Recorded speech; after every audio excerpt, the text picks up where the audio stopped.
ब्योमकेश की। आज 3 हफ्ते हो गए, मुझे एक भी चिट्ठी नहीं लिखी। लो तुम ही पढ़ लो। मुझे नहीं पढ़नी किसी की चिट्ठी। आ कब रहे हैं? आने के बारे में कुछ नहीं लिखा है।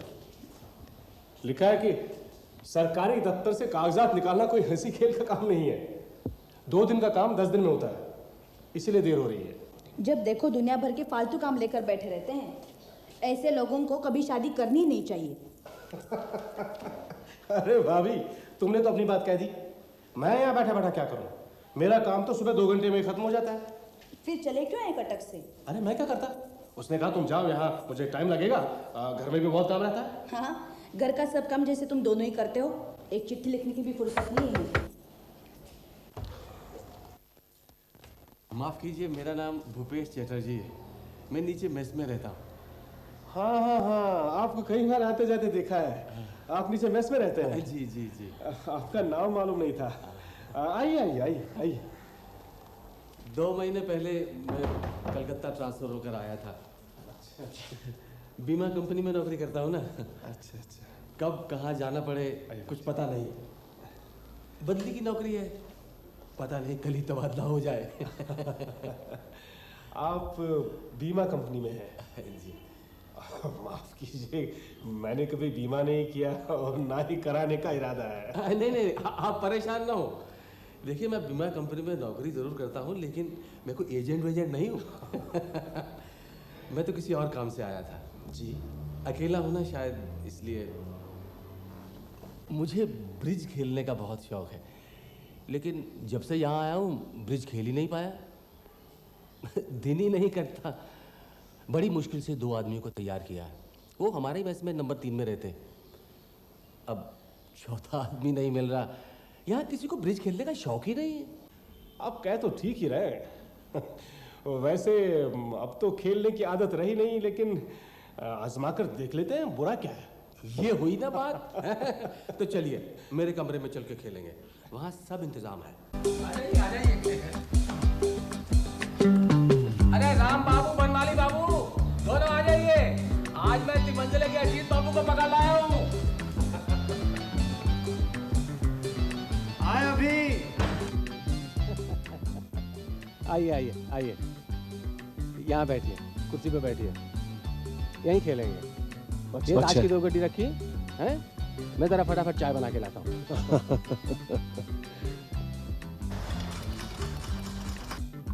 अरे आइए आइए आइए। भाई मैं आप लोगों का परिचय करवा दूं।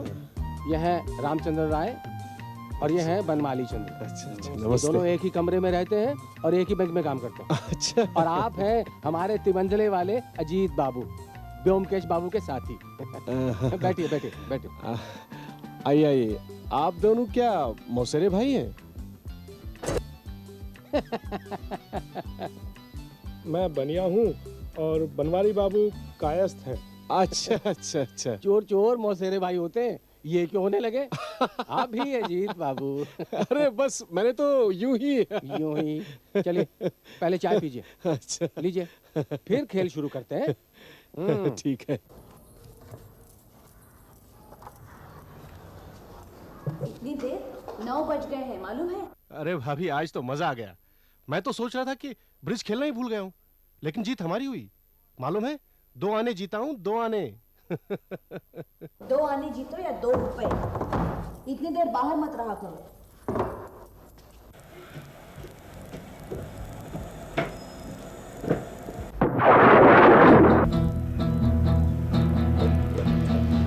वो देखो, वो गली से बाहर भाग गया। वो देखो, देखा आपने? वो गेरुए रंग का शॉल ओढ़े, वो देखो, वो भाग रहा, वो गया। मामला क्या है? आवाज सुनी आपने? इस खिड़की के नीचे गली से आई अभी। जैसे ही मैंने खिड़की खोली, दम से आवाज हुई और मैंने जब झांक के देखा तो एक आदमी दौड़कर गली से बाहर भाग गया।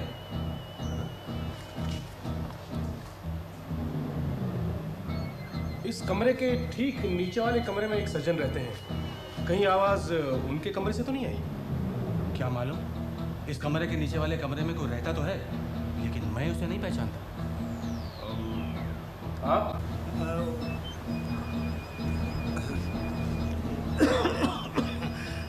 जी नीचे वाले कमरे में नटवरलाल नस्कर रहते हैं। हाँ हाँ हाँ। फिर चलिए, अगर वो सज्जन नीचे कमरे में हैं तो उनसे पूछते हैं कि आवाज कहां से आई।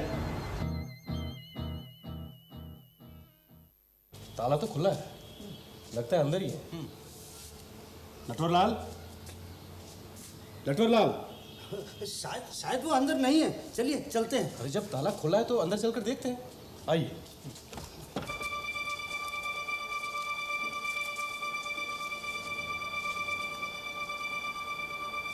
दरवाजे के पीछे लाइट का स्विच है, मैं लाइट जलाता हूँ।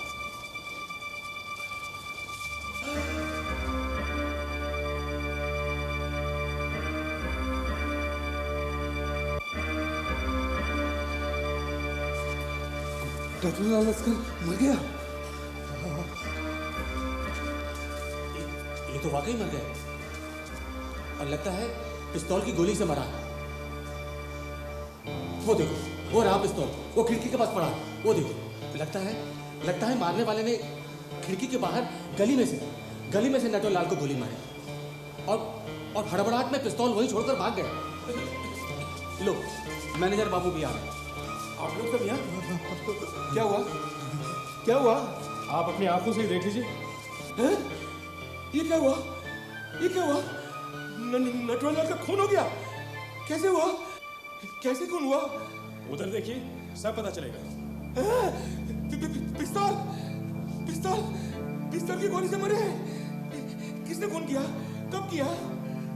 किसने खून किया ये बता नहीं सकते, लेकिन कब हुआ ये बता सकते हैं। कब? सिर्फ 5 मिनट पहले। 5 मिनट पहले? आप लोग सब यहीं पर थे? जी नहीं, हम यहाँ नहीं थे, हम ऊपर भूपेश बाबू के कमरे में बैठे थे। वहीं गोली की आवाज सुनी, नीचे आए तो देखा नटवरलाल का कमरा खुला था। अंदर आया तो देखा मरे पड़े हैं। कमरा खुला था? किसने खोला? किसने खोला? आप क्या आज सारा दिन ये गेरुए रंग का शॉल ही ओढ़े हुए थे? हाँ, क्यों?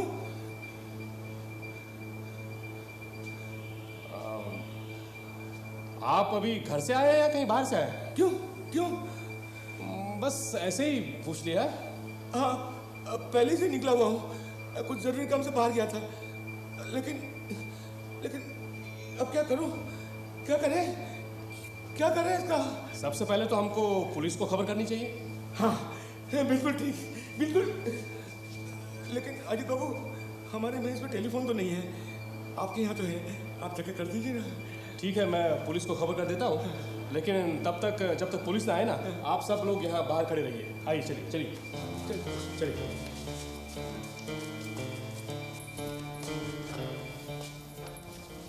अरे आज बड़ी जल्दी आ गए, खेलने नहीं गए?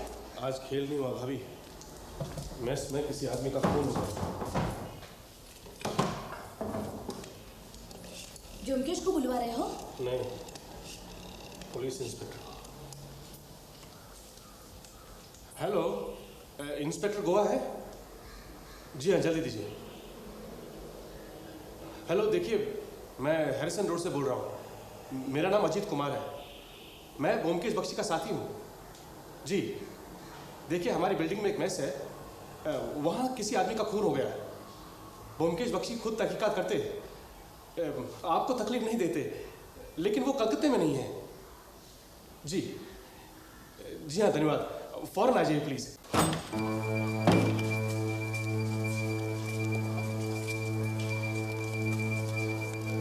पिस्तौल उधर है।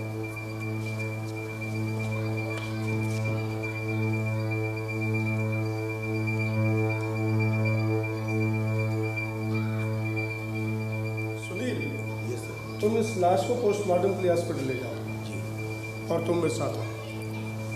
चलो।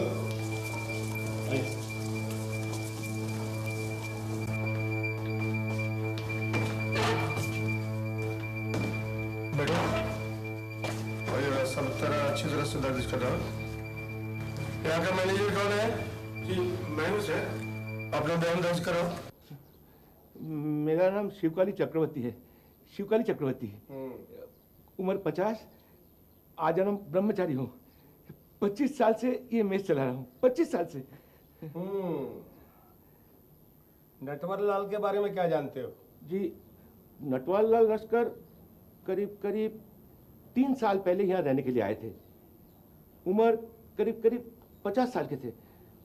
वो बहुत ही कम बोलने वाले सज्जन व्यक्ति थे। किसी से उनका खास मेलजोल नहीं था। हाँ, सिर्फ राम बाबू और बनमाली बाबू कभी कभी उनसे मिलते थे।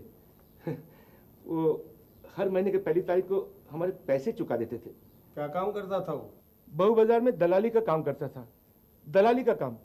मुझे तो ऐसे ही बताया था। वो ऐसा है। मेरा नाम भूपेश कुमार चटर्जी, उम्र 45 साल। पत्नी का देहांत हो गया और बाल बच्चे नहीं है। एक बीमा कंपनी में नौकरी करता हूँ।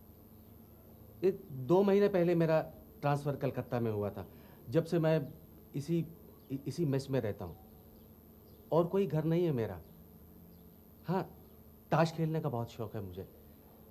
पिछले 1 हफ्ते से मैं अपने कमरे में हम 4 लोग ब्रिज खेलते थे। आज शाम को जब मैं अपनी खिड़की खोली तो नीचे एक बम से फटने की आवाज़ हुई। मैंने बाहर झांक के देखा तो एक आदमी को गेरुआ रंग का शॉल ओढ़े भाग रहा था। वो गली से बाहर भाग के चौड़े रास्ते की तरफ चला गया। कौन था वो, पहचानते हो? जी, वो भागते हुए की पीठ ही देखी थी। अब शक्ल से पहचानना तो मुश्किल है। ठीक है, चलो। जी, मेरा नाम रामचंद्र राय है, उम्र 46 साल। मैं देश विभाजन से पहले ढाका में रहता था। देश विभाजन के समय हुए दंगे में मेरा सारा परिवार मारा गया। मैं किसी तरह से अपनी जान बचाकर कलकत्ता चला आया। कलकत्ता आने से 4 साल से मैं इसी मेस में रह रहा हूँ। आजकल एक बैंक में नौकरी करता हूँ। नटवर लाल को मैं ढाका से पहचानता था, बस मामूली सी जान पहचान थी। इस मामूली जान पहचान की वजह से मैं उससे मिलता रहता था। मेरा नाम बनमाली चंद्र है, उम्र 42 साल। देश विभाजन से पहले मैं भी ढाका में रहता था। मैं और वो राम बाबू हम एक विलायती कंपनी में काम करते थे। देश विभाजन के दंगे में मेरे परिवार के भी सारे सदस्य मारे गए। मैं और राम बाबू भाग कर कलकत्ते आ गए और यहाँ एक बैंक में काम करते हैं। पिछले 4 साल से इसी मेस के कमरे में रहते हैं। गेरुआ रंग की शाल ओढ़े हुए आदमी को पहचानते हो? नहीं, शाम की ढलती रोशनी में सिर्फ ऐसा लगा जैसे कोई आदमी गली से बाहर निकल गया। वो आदमी अगर मेरे सामने भी आया तो मैं उसे नहीं पहचान सकता। अच्छा, और कौन है इस मेस में? सर, मैं इस मेस का नौकर हूँ। मेरा नाम हरिप्रदा है। 10 साल से काम कर रहा हूँ। मेरी उम्र 40 साल की है। नटवर बाबू को जब भी कुछ ज़रूरत होती तो मैं उनकी सेवा किया करता था। बहुत ही सज्जन आदमी थे। शाम को जब खून हुआ था तब की बात बताओ, तब उसे देखा था? शाम को 6 बजे सुरेन बाबू ने मुझे बाहर से आलू की चाट लाने को कहा। जब चाट लेकर वापस मैं ऊपर जा रहा था तो नटवर बाबू के कमरे से कुछ आवाज़ें आ रही थी, जैसे झगड़ा हो रहा हो। कमरे का दरवाज़ा बंद था, इसलिए अंदर कौन था कुछ पता नहीं चला। तभी मुझे कुछ ऐसा लगा कि किससे नटवर बाबू झगड़ा कर रहे हैं। शाम को कौन गया था उसके कमरे में?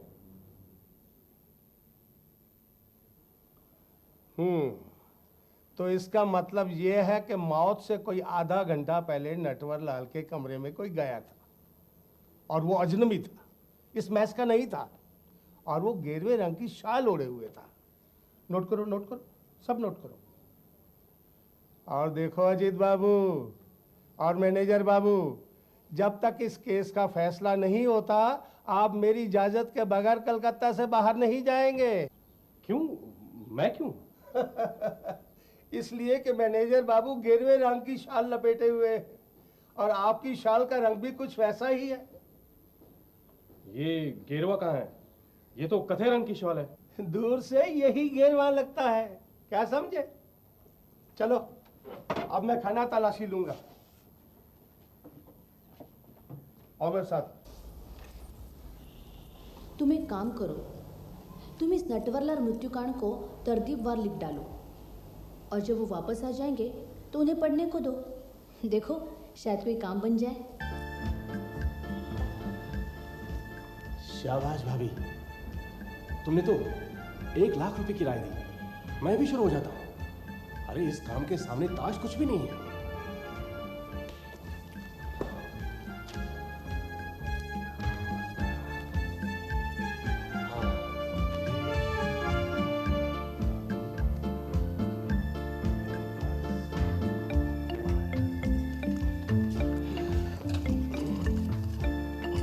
नटवरलाल हत्याकांड की पूरी कहानी दे दी है पढ़ने को।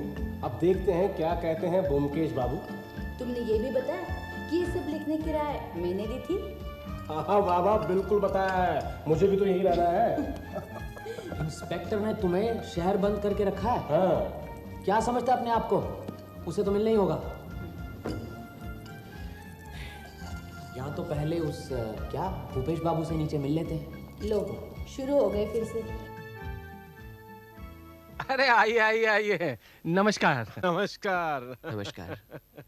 ब्योमकेश, ये भूपेश बाबू, ये राम बाबू और ये बनमाली बाबू। नमस्ते। कितने भाग्यशाली हैं हम के हमारे यहाँ ब्योमकेश बाबू पधारे।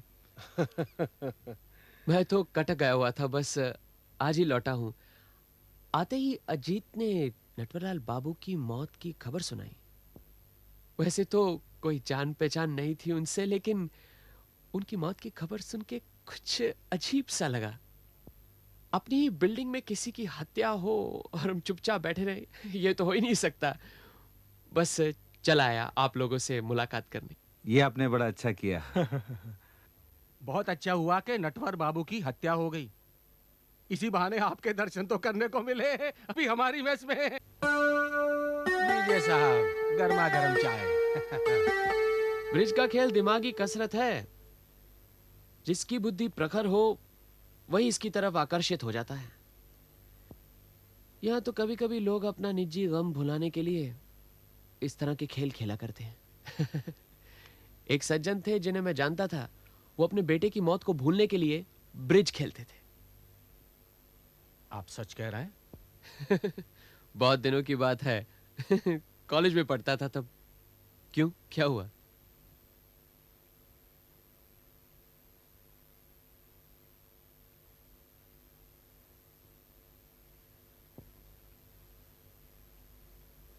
मेरे बेटे की तस्वीर है। आपका बेटा? जी, लेकिन गुजर गया। जिस दिन ढाका में दंगे फसाद शुरू हुए थे, ये स्कूल गया था, फिर लौट कर नहीं आया। आपकी पत्नी कहाँ है? वो भी गुजर गई। दिल की कमजोर थी, बेटे का गम बर्दाश्त नहीं कर सकी। अब तो सिर्फ मैं ही बचा हूं। 5-6 साल काफी होते हैं भूल जाने के लिए, लेकिन मैं नहीं भूल सका। ताश खेलता हूं, काम करता हूं, हंसी मजाक करता हूं, लेकिन फिर भी उनकी याद आती है। ब्योमकेश बाबू, क्या गम के भुलाने का कोई इलाज है?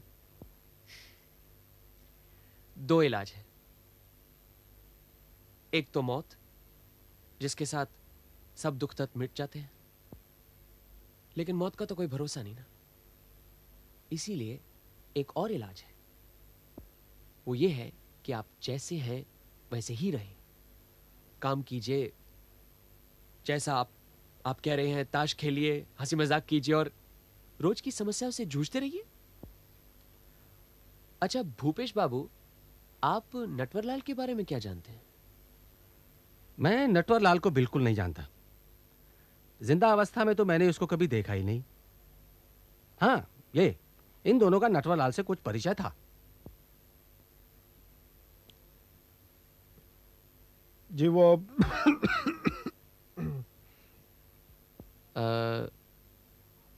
नटवरलाल कैसे आदमी थे, आप कुछ बता सकते हैं? वो ठीक ही थे, भले मानुस थे, लेकिन देखिए, नटवरलाल से हमारी कोई गहरी जान पहचान नहीं थी। जब हम ढाका में रहते थे तो उनका मकान हमारे मकान से लगा हुआ था, बस इसीलिए उनसे तुम्हारी थोड़ी बहुत जान पहचान हो गई थी। अब उनके चाल चलन के बारे में तो हमें कुछ मालूम नहीं। आप लोग ढाका में कितने दिन पहले थे? यही कोई 5-6 साल पहले, जब देश विभाजन के साथ साथ दंगा फसाद शुरू हुआ तो हम लोग कलकत्ता चले आए। बनमाली बाबू, आप दोनों एक ही दफ्तर में काम करते थे? जी जी, वो आपने गॉडफ्रे ब्राउन कंपनी का नाम सुना होगा। बहुत बड़ी विलायती कंपनी है। हम दोनों वहीं साथ साथ बनमाली, हमें 6 बजे राम बाबू के यहाँ पहुँचना है, मालूम है तुम्हें? चलो चलो चलो। अच्छा जी, हम लोग चलते हैं। नमस्ते।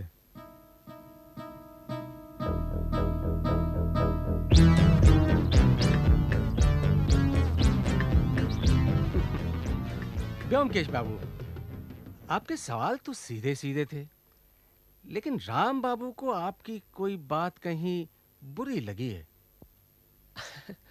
मेरी बात बुरी लगी?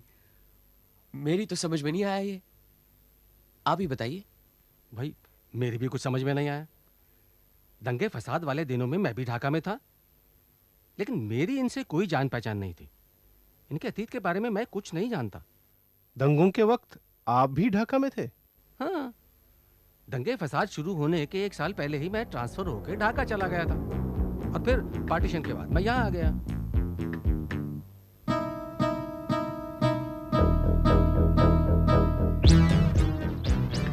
बहुत बहुत धन्यवाद भूपेश बाबू, आपको बहुत कष्ट दिया। नहीं। चलो जल्दी इंस्पेक्टर से मिलें।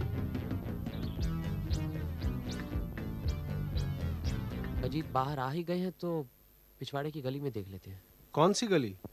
अरे यहीं, जहाँ से वो बादामी शॉल ओढ़े आदमी गोली मारकर भाग गया था। 3 दिन बाद भी क्या हत्यारे का कोई निशान मिल सकता है? अगर ये खिड़की खुली रहे हाँ, तो कोई भी आदमी आसानी से गोली मार सकता है। वो देखो। ये तो भूपेश की खिड़की से भी पता चल सकता है।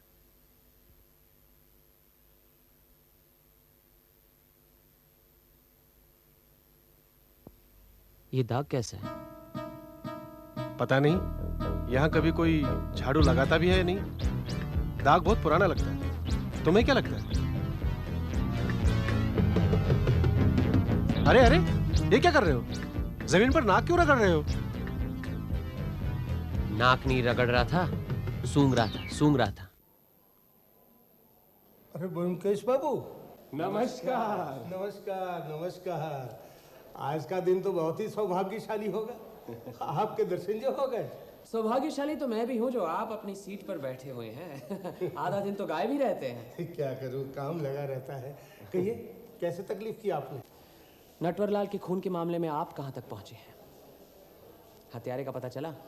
ब्योमकेश बाबू बैठिए, बैठिए। आपको मालूम है इस कलकत्ता की आबादी कितनी है? बताइए। कभी गिनकर तो नहीं देखा। 50 लाख तो होगी। चलो 50 लाख ही से, यानी आधा करोड़ की आबादी में एक ऐसे आदमी को जिसने गेरुए रंग की शाल ओढ़ी हुई हो, ढूंढना आसान है? आप ढूंढ सकेंगे उसे? मेरे पास अगर सारे क्लूज मौजूद हों तो जरूर ढूंढ सकता हूँ। देखिए, वैसे तो बाहर के आदमियों को सारी बातें बताना कानून के खिलाफ है, लेकिन फिर भी मैं आपको बताता हूँ। पूछिए। नटवरलाल के रिश्तेदारों के बारे में कुछ पता चला? अखबारों में इश्तेहार दिया था, लेकिन कोई सामने नहीं आया। पोस्टमार्टम की रिपोर्ट क्या कहती है? दिल के पास की हड्डी को तोड़कर गोली सीधी दिल को जाके लगी है। जो पिस्तौल मिली है उसे मिलाकर देखा है, ये गोली उसी पिस्तौल की है। और कुछ? वैसे तो नटवरलाल का स्वास्थ्य ठीक था, सिर्फ एक आंख में रतौली निकलने वाली थी। पिस्तौल का मालिक कौन है या था? अमेरिकन फौजी पिस्तौल है, काले बाजार में मिलती है। मालिक का पता लगाना बहुत मुश्किल है। कमरे की तलाशी में कुछ मिला?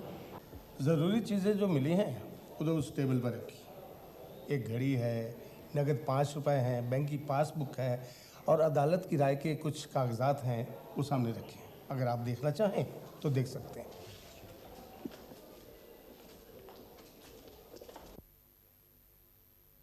आसामी कौन है? उसे पकड़ लिया क्या? नहीं, अभी नहीं पकड़ा नहीं गया, लेकिन मुझे तो यहाँ आने से पहले ही पता चल चुका था कि वो कौन है। लेकिन इस इंस्पेक्टर के सोचने का तरीका ही कुछ अजीब है। आसामी को पकड़ना इसके बस की बात नहीं, कुछ उल्टी खोपड़ी का है। नटवरलाल का खूनी कौन है? क्या कोई जान पहचान वाला आदमी है? वो बाद में बताऊंगा। तुम एक काम करो, घर जाओ और आज शाम को हमारे यहाँ एक टी पार्टी रखो। T party? सुनो तो सही, भूपेश, राम बाबू, बनमाली बाबू सबको बुला लो। हाँ। यहाँ कलकत्ते में एक गॉडफ्रे ब्राउन की बड़ी कंपनी है। मैं वहाँ जाकर राम बाबू, बनमाली बाबू के बारे में पूछताछ करके आता हूँ। मैं वहाँ जाता हूँ, तुम घर जाओ। चलो। क्या बात है मुकेश? गॉडफ्रे ब्राउन में क्या पता चला? पहले ये बात जान लो कि नटवरलाल का पेशा था ब्लैकमेल करना। अच्छा? हाँ। अच्छा, वो भूपेश बाबू, राम बाबू, बनमाली बाबू को न्योता दे आए हो? हाँ, आज शाम को तीनों आ रहे हैं। लेकिन ये गॉडफ्रे ब्राउन में क्या पता चला? पुलिस स्टेशन में नटवरलाल के सामान में अदालत की राय की एक नकल थी। उसे पढ़कर पता चला कि गॉडफ्रे ब्राउन के ढाका वाले ब्रांच में रास बिहारी विश्वास और बन बिहारी विश्वास नाम के दो भाई खजांची और उसके सहायक का काम करते थे। करीब 7 साल पहले रुपए की हेराफेरी में दोनों गिरफ्तार हो गए। रास बिहारी को 2 साल और बन बिहारी को 3 साल की सज़ा हुई। अदालत की इस राय की नकल नटवरलाल ने हासिल की। तुम्हें याद है, उसकी डायरी में लिखा हुआ था कि हर महीने उसे 80 रुपये मिलते हैं। किससे? रास बिहारी विश्वास और बन बिहारी विश्वास से। आज मैं गॉडफ्रे ब्राउन की कंपनी में गया और चोरी के मामले में छानबीन की। बात तो सच है, इसमें कोई शक नहीं कि नटवरलाल उन्हें ब्लैकमेल कर रहा था। लेकिन रास बिहारी, बन बिहारी, ये कौन है और कहाँ रहते हैं? ज़्यादा दूर जाने की ज़रूरत नहीं। अपने नीचे वाले मेस में कमरा नंबर 3 में देखो, वहीं मिलेंगे। क्या राम बाबू और बनमाली बाबू? तुम्हारा अंदाज़ा कुछ कुछ ठीक ही था। दोनों मौसेरे भाई नहीं हैं, सगे भाई हैं।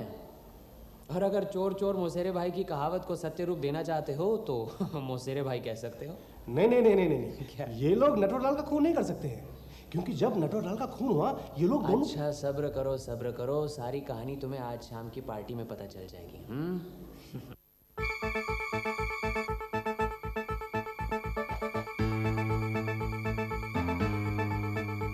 आइए आइए भूपेश बाबू, बैठिए बैठिए।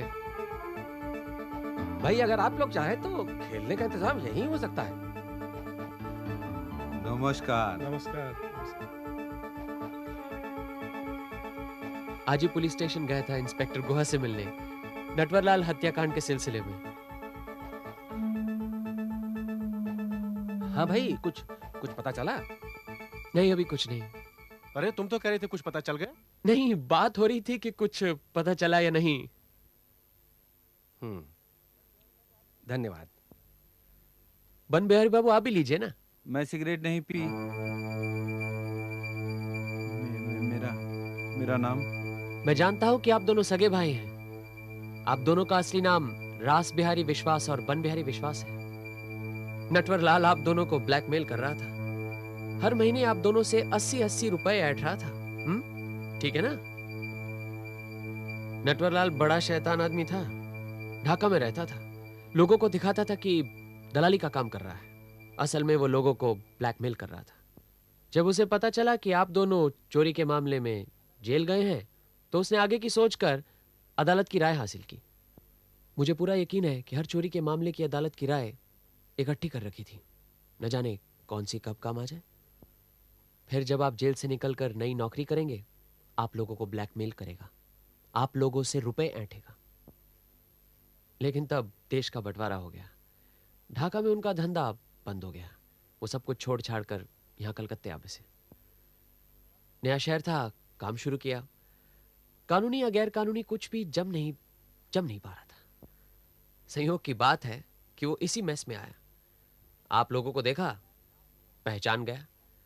उसने पता लगाया कि आप दोनों अपना असली नाम छुपाकर किस बैंक में काम कर रहे हैं।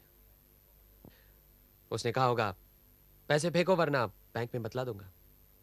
आप लाचार थे, पैसे देना शुरू किया। लेकिन नटवरलाल से छुटकारा पाने का एक ही रास्ता था, किसी तरह नटवरलाल का खून हो जाए। दुहाई व्योमकेश बाबू, हमने नटवरलाल की हत्या नहीं की है। नटवर की जब मौत हुई, हम भूपेश बाबू के कमरे में थे। ठीक है, हम आपकी बात मान लेते हैं, लेकिन आप दोनों बैंक में काम करते हैं। अगर वहां कभी रुपयों की गड़बड़ी हुई तो मुझे आप दोनों की असलियत बतानी पड़ेगी।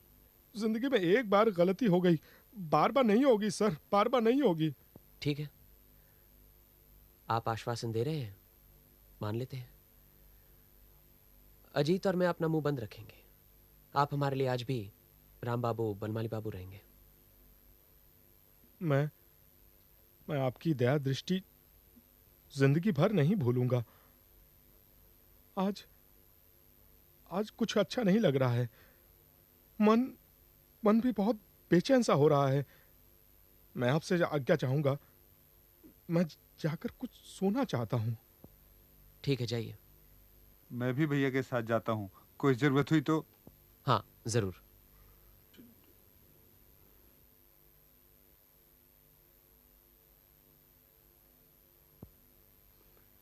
ये राम और बनमाली का नटवरलाल के साथ लेन देन का संबंध है, इसके बारे में तो मुझे कुछ पता ही नहीं था।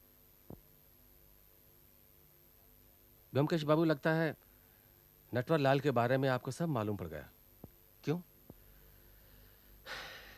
सब कुछ मालूम है ये तो कह नहीं सकता, लेकिन काफी कुछ भांप जरूर गया हूं।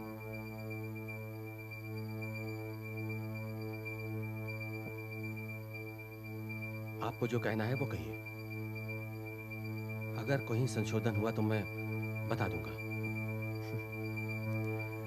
अजीत, तुमने जो नटवरलाल की मौत के बारे में बयान लिखा था, उसे पढ़कर ही मुझे खटका सा लगा। पिस्तौल की गोली की आवाज बम या पटाखे की आवाज जैसी नहीं होती, लेकिन ये बात तो साफ है कि नटवरलाल की मौत पिस्तौल की गोली से हुई। उधर नटवरलाल की खिड़की में पिस्तौल मिली। सवाल ये उठता है कि हत्यारा वहां खिड़की में पिस्तौल क्यों छोड़ गया? इसकी वजह मुझे कुछ समझ में नहीं आ रही थी। मुझे लगा कि सहज और स्वाभाविक माहौल की आड़ में जरूर जबरदस्त धोखा है। फिर आज जब हम पुलिस स्टेशन गए तो लगा चलो गली में भी देख लें, शायद कोई क्लू या निशान मिल जाए। और हमें निशान मिला। वहां नटवरलाल की खिड़की के पास नीचे गली की जमीन पर पटाखे फटने का एक भूरा सा दाग मिला। नीचे सुनकर देखा तो हल्की सी बारूद की बू भी आ रही थी। इसका मतलब है कि किसी ने ऊपर से पटाखा फेंका। ऊपर यानी कि भूपेश बाबू के कमरे से। अब आते हैं भूपेश बाबू के कमरे में। उस दिन शाम को भूपेश बाबू अपने कमरे में गए। रात को बन बिहारी और रास बिहारी ताश खेलने आए, लेकिन अजीत के बिना खेल शुरू नहीं हो पाया। 2-3 मिनट बाद अजीत के कदमों की आहट सुनते ही भूपेश बाबू खिड़की की तरफ गए। साथ ही साथ एक धमाकेदार आवाज सुनाई दी। रास बिहारी और बन बिहारी भी खिड़की की तरफ भागे। भूपेश बाबू चीख उठे, अरे वो देखो गली से भाग रहा है, गेरुआ शॉल ओढ़े हुए। रास बिहारी बन बिहारी ने झांक कर देखा। वहां जहां गली बड़े रास्ते से जा मिलती है तो लोग आ जा रहे थे। अब अगर कोई कोशिश करे तो इस तरह की गलतफहमी पैदा करना तो बड़ा आसान था। फिर महस के नौकर ने बताया कि शाम को नटवरलाल के कमरे से कुछ आवाजें आ रही थी। ऐसी आवाजें जैसे कोई झगड़ा कर रहा हो। अभी हो सकता है कि उस वक्त जो नटवरलाल के कमरे में था, खून उसी ने किया है। अपने बचाव के लिए मौत का समय 20 या 25 मिनट आगे बढ़ा दिया। 20 या 25 मिनट का फर्क पोस्टमार्टम की रिपोर्ट से पकड़ा नहीं जाता। बस ये बातें सोचकर मुझे ऐसा लगा कि खून करने वाला बाहर का आदमी नहीं, बल्कि अंदर मेस का कोई है। बस ये सब सोचकर मैं भाप गया कि सारा शक आप पर पड़ता है भूपेश बाबू, सिर्फ आप पर। उस शाम को करीब 6 बजे आप अंधेरा होते ही चुपचाप नीचे उतरे। आपके हाथ में पिस्तौल थी। आप नटवरलाल के कमरे में गए। बातचीत हुई, गर्मा गर्मी हुई और आपने पिस्तौल निकालकर उन्हें गोली मार दी। फिर आपने खिड़की खोलकर पिस्तौल वहीं अटका दी और चुपचाप अपने कमरे में वापस आ गए। फिर रास बिहारी बन बिहारी आपके कमरे में आए ताश खेलने के लिए। आपने जाकर अपनी खिड़की खोली, पटाखा फेंका, धमाके सी आवाज सुनाई दी। बन बिहारी और रास बिहारी खिड़की की तरफ भागे। फिर आपने उस गेरुआ चादर ओढ़े काल्पनिक आदमी की कहानी सुनाई। फिर क्या, पुलिस आई, लाश लेकर चली गई। खेल खत्म। क्यों, कहीं कुछ रह गया क्या? नहीं, सब ठीक है। गलती मुझसे हुई थी। आप इतनी जल्दी लौट आएंगे ये मैंने सोचा भी नहीं था। मैंने सोचा था जब तक आप वापस आएंगे तब तक ये खून का मामला ठंडा पड़ जाएगा।